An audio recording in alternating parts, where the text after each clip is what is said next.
गणेश जी के शरीर से निकलने वाले अग्नि ने तो नीम के वृक्ष को भी जला दिया। इस उपाय का कोई भी लाभ नहीं हुआ और ये ताप तो अब और भी असह्य नहीं होता जा रहा है।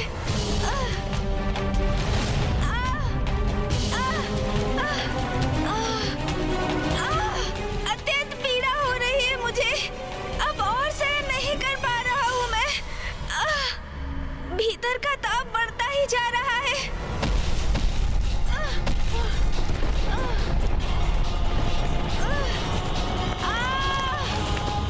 ये क्या? धन्वंतरी जी!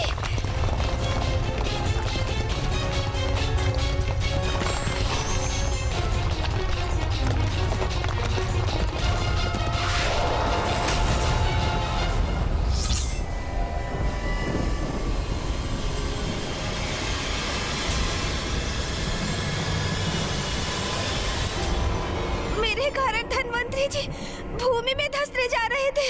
सभी इतने चिंतित हैं। मेरे तन के इस ताप से सृष्टि भी कुप्रभावित हो रही है। नहीं, अब किसी अन्य को नहीं, मुझे ही इसका कोई उपाय सोचना होगा। किंतु मैं करूं तो क्या करूं? मेरे उदर में इतना ताप उत्पन्न हो रहा है। मन तो कर रहा है कहीं जाकर किसी सरोवर में स्थित हो जाऊं।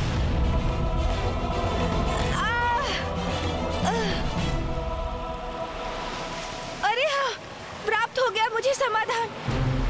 मैं सरोवर में ही स्थित हो जाऊंगा, उससे अवश्य शीतलता प्राप्त होगी मुझे।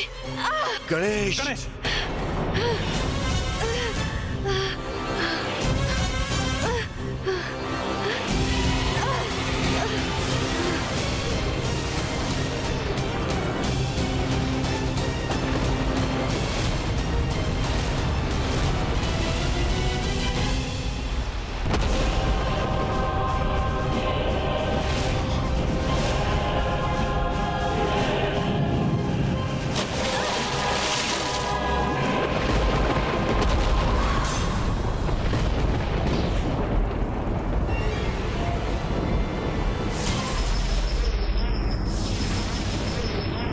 सरोवर के जल की शीतलता से तत्काल उपचार मिल रहा है मुझे।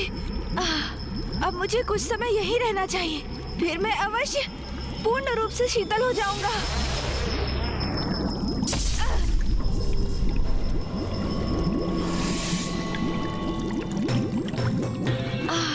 क्षणिक रूप से इससे मेरा शरीर शीतल अवश्य हुआ।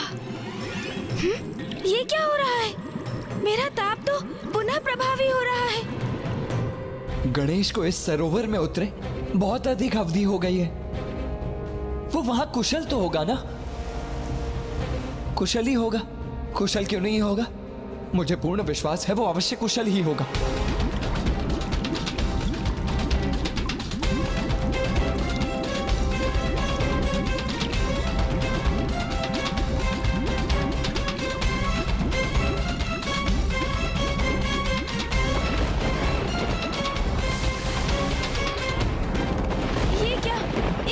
विचरण करने वाले जलचर तो मेरे शरीर के ताप से तड़प उठे हैं। मृत्यु हो रही है उनकी। नहीं, मैं अपने कारण इन जलचरों के प्राण संकट में नहीं डाल सकता।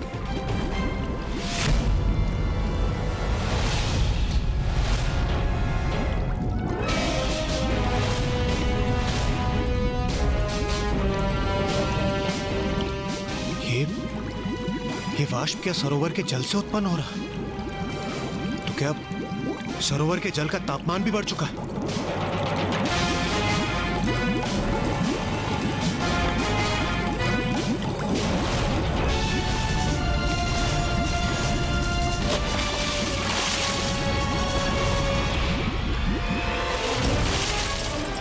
बचिए।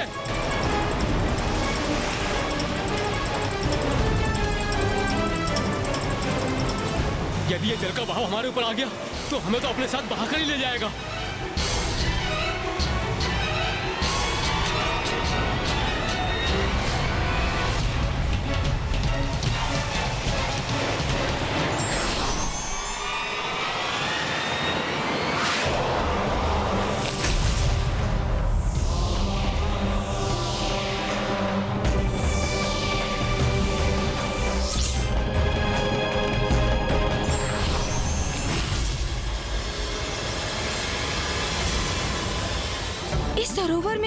और अधिक देर तक स्थित नहीं रह सकता। मुझे शीघ्र यहाँ से निकलना होगा।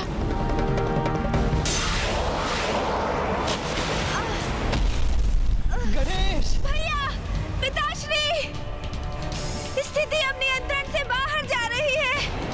सरोवर के शीतल जल से भी कोई लाभ नहीं मिला मुझे। मैं उमा को सूचित किए बिना ही कैलाश से चला आया। अब तक उन्हें मेरी अनुपस्थिति का अनुमान हो चुका होगा। पुत्र कार्तिक और पुत्र गणेश भी अभी तक नहीं लौटे। अवश्य चिंतित होंगी वो। अब मुझे उन्हें सूचित करना चाहिए। क्या सूचना देना चाहते हैं आप नाथ?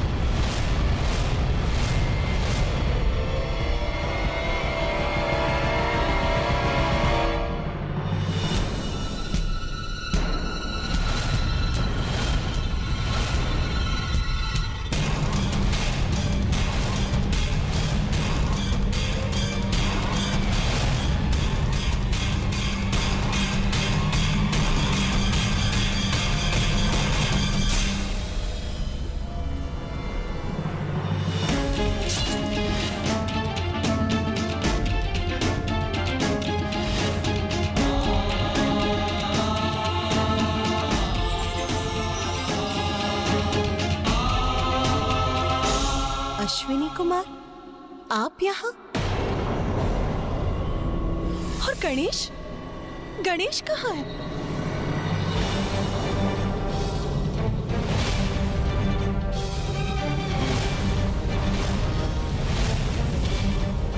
मुझे भय, कहीं वही स्थिति पुनः न उत्पन्न हो जाए।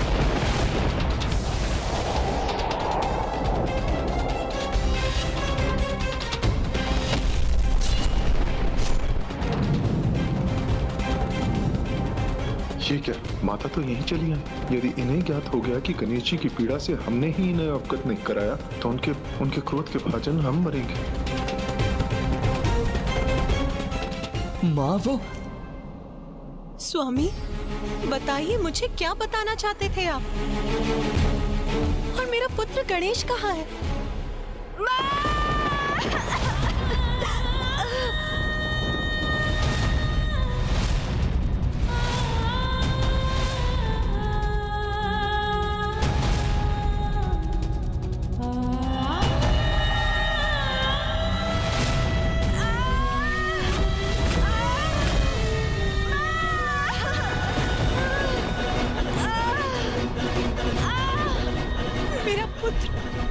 मेरा पुत्र गणेश इस अवस्था। गणेश के तन से इतना ताप क्यों उत्पन्न हो रहा है? क्यों है वो इतने कष्ट में? माँ, आप मेरी चिंता मत कीजिए। मैं यहाँ सर्वथा सकुशल हूँ, किंतु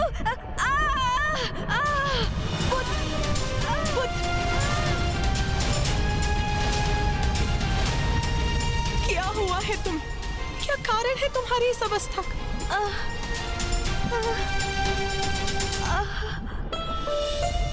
अच्छा पुत्र, कुछ मत कहो। सर्वप्रथम तुम ही स्थान ग्रहण करो। आओ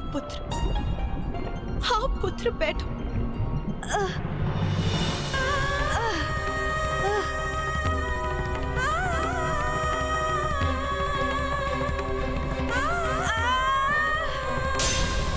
कहीं गणेश को इतनी पीड़ा में देखकर उमा का क्रोध जागृत न हो जाए। माँ, मैं सर्वथा कुशल हूँ। बस उधर में थोड़े ताप का अनुभव हो रहा है।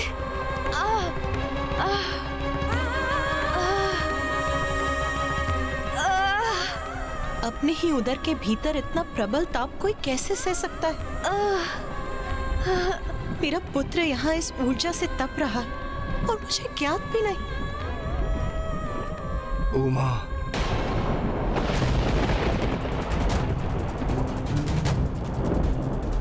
समझ गई, सब समझ गई।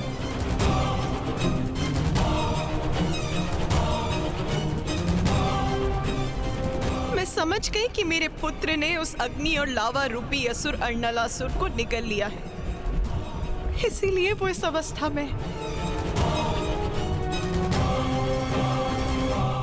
किंतु मैं ये नहीं समझ सकी कि आप सब प्रबल प्रतापी देवताओं के होते हुए मेरे पुत्र को ही उसका वध क्यों करना पड़ा? जिसका भय था वही हुआ। माता हम सब पे कुपित हो रही है। वो गणेश जी की स्थिति के लिए हमें उत्तरदायी मान रही है।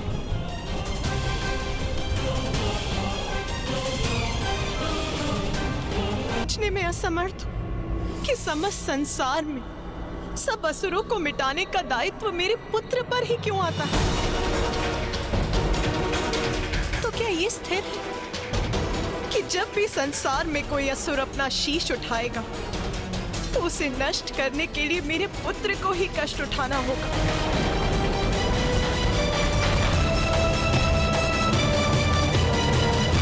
माँ, क्रोधित मत होइए आप। इसमें देवताओं का कोई दोष नहीं। मैं तो स्वयं यहाँ आया था अपने परम भक्त बालक सुबोध की रक्षा करने, माँ। और अर्नलासुर का वध करने का कोई अन्य मार्ग भी नहीं था, इसलिए मुझे उसको निगलना ही पड़ा। किंतु माँ, मेरा उधर थोड़ा अशांत है, अन्यथा मैं कुशल हूँ माँ, और कुछ समय में ये अशांति भी अवश्य दूर हो जाएगी। हाँ, मुझे स्पष्ट दिखाई दे रहा है पुत्र, तुम कितने कष्ट में हो। माता, गणेश जी को इस कष्ट से मुक्ति दिलाने के लिए हमने धन्वंतरी जी, अश्विनी कुमार और सप्त ऋषियों का आवाहन किया और इन्होंने सभी संभव प्रयास कर लिए, किंतु माता। हाँ माँ, गणेश के उदर की उष्णता को शांत करने के लिए हम हर संभव प्रयास कर रहे हैं, किंतु अब तक तो हम उन सब में निष्फल रहे हैं। और माँ, गणेश तो अपने उदर की उष्णता को शांत करने के लिए स्वयं सरोवर में तक कूद गया, किंतु अन्य उपायों के समान उसका भी कोई लाभ नहीं हुआ, है ना? गणेश की इस अवस्था को देखकर सभी यहाँ पहुँच गए। सबने भिन्न भिन्न उपाय भी कर लिए, किंतु किसी के भी मन में ये विचार नहीं आया कि आप सब मुझे उसकी माँ को सूचित कर दें। स्वामी, यदि आप मुझे सूचित कर देते तो गणेश की इस पीड़ा का अंत बहुत समय पूर्व ही हो जाता। ये क्या कह रही है माता पार्वती? गणेश जी की पीड़ा का अंत कैसे हो जाता?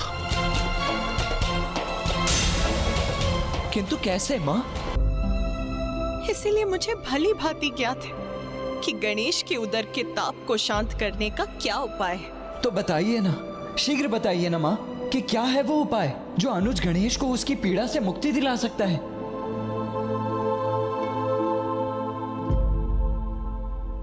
दुर्वा धूप।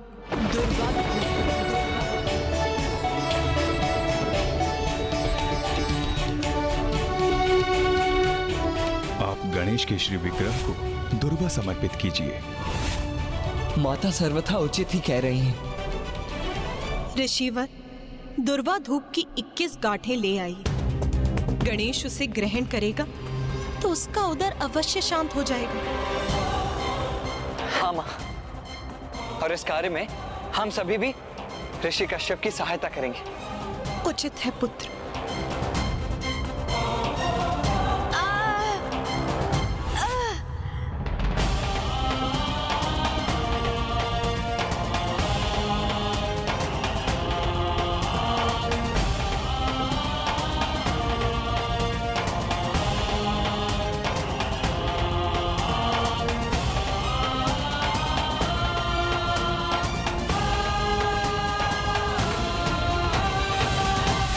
ऋषिवर, कृपया ये दुर्वा गणेश को ग्रहण करवाइए।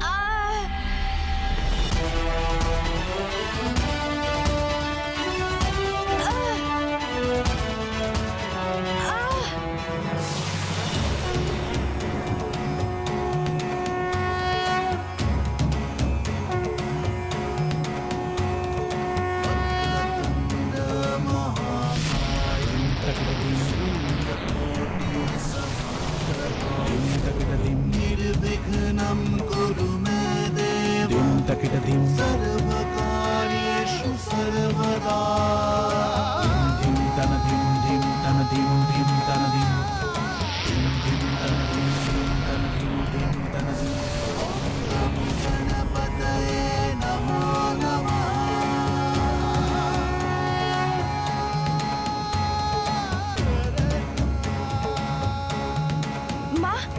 मुझे मेरी अवस्था में सुधार का आभास हो रहा है, जो हम सभी मिलकर भी करने में असमर्थ रहे, वो माँ ने इतनी सहजता से कर दिया। लीजिए।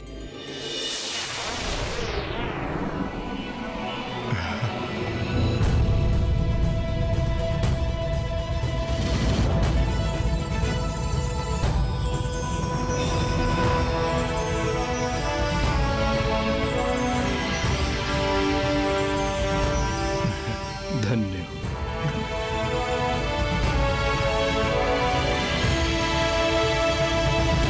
कदाचित आपको ये समझना चाहिए था कि संतान के विषय में माँ से अधिक किसी को ज्ञात नहीं होता।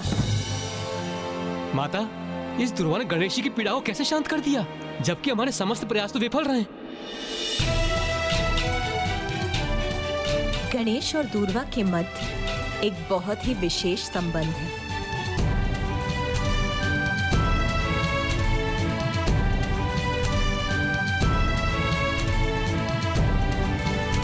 चमत्कारी धूप थी। अश्विनी कुमार, धनवंतरी जी और सप्तऋषियों की सभी विशेष औषधियाँ जहाँ विफल हुई, वहीं इस धूप ने मुझे पूर्ण रूप से कुशल कर दिया। ये कैसे संभव हुआ माँ? हाँ माँ, मुझे स्मरण है। श्री महागणपति जी ने हमें ये तो अवश्य बताया था कि धूप के उपयोग से गणेश शांत हो जाएगा, किंतु उन्होंने इसके पीछे का कारण उजागर नहीं किया था। ये कोई साधारण धूप नहीं है पुत्र, ये तो एक भक्त की ईश्वर के प्रति उसके प्रेम की शक्ति से परिपूर्ण है। भक्त के ईश्वर प्रेम की, उसकी भक्ति की शक्ति माँ?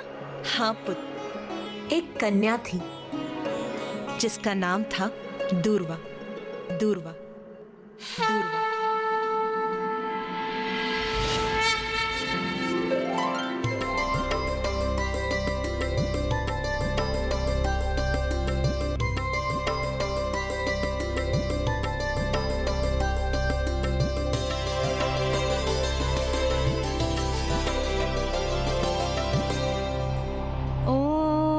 महागणाधिपति नमः।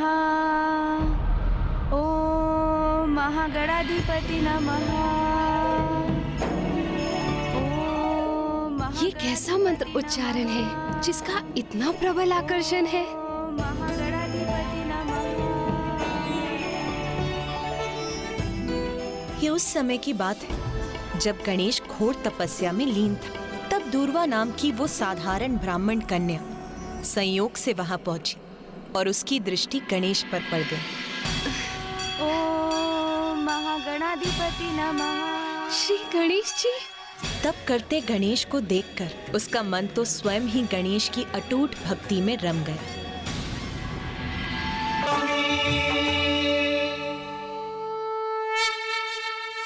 पुत्री दूर्वा,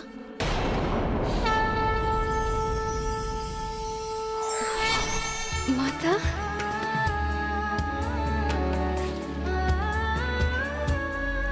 माता। पुत्री दूर्वा, तुम्हारे हृदय में क्या है ये ज्ञात है मुझे। मेरे पुत्र गणेश के प्रति तुम्हारी भक्ति, प्रेम और निष्ठा का भान हो गया है मुझे।